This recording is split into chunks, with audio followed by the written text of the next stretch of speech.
Okay, so there's the startup of this Bryant Quantum Plus heat pump.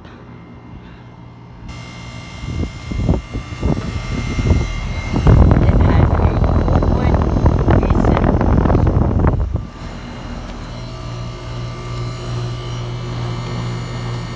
V6. It is from 2001, and it's a 2.5 ton.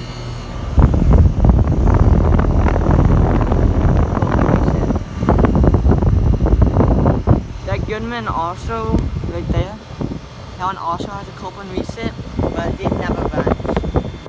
I think the compressor's sadly dead. So,